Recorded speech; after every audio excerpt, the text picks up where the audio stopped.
Hi everyone, it's Tish with Naptime Creations. Welcome back to my channel, or welcome to my channel. And if you're new, don't forget to subscribe.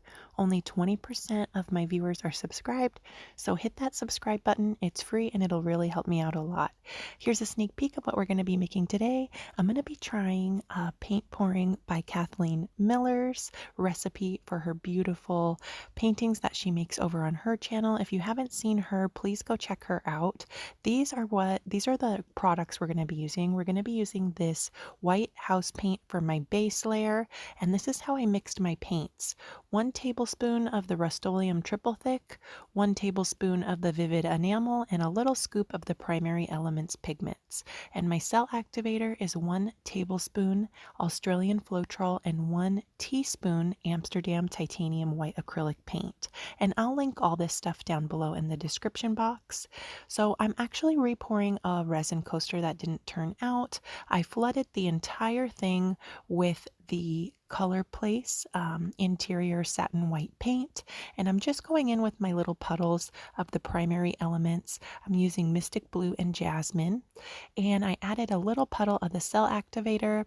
I was trying to do a bloom, but I was blowing too hard and too concentrated in one spot, so it didn't turn out.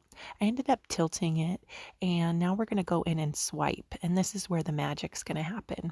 So that was just my Australian Floetrol mixed 1 tablespoon Floetrol to 1 teaspoon paint, and I'm just going in with wax paper and swiping that. And when you swipe, you want to drag that cell activator over your colors. You want to glide it over. That's what's going to give you the really pretty cells and lacing. You don't want to press down hard. You want to just glide that cell activator over your colors, and you'll get some really awesome cells and lacing.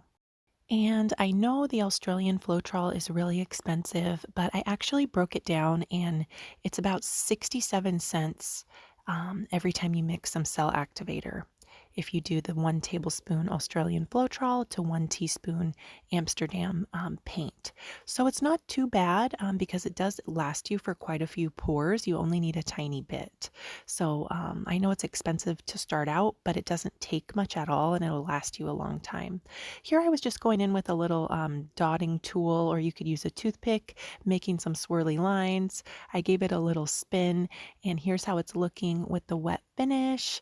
Got some really cool cells and lacing. I am very, very new to this technique, so please go check out Paint Pouring by Kathleen Miller. She does gorgeous acrylic pours in this technique on her channel. I'll link it down below and leave it in the comments. Just go scroll down and check out her video.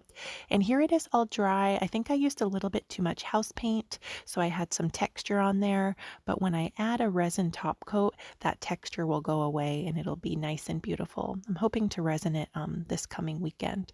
Let me know what you guys think of this one down in the comments. Do you want to see more videos like this? Let me know down in the comments section. Thank you guys so much for watching. If you liked the video, please leave me a like, hit that thumbs up button. Don't forget to subscribe to my channel if you're new here, and go check out a few more of my other videos. That would really help me out a lot. I'll leave a few of my favorite acrylic pours right here. Just click the picture and it'll take you straight to the video. Thanks again for watching. I'll see you guys soon for another video. Bye.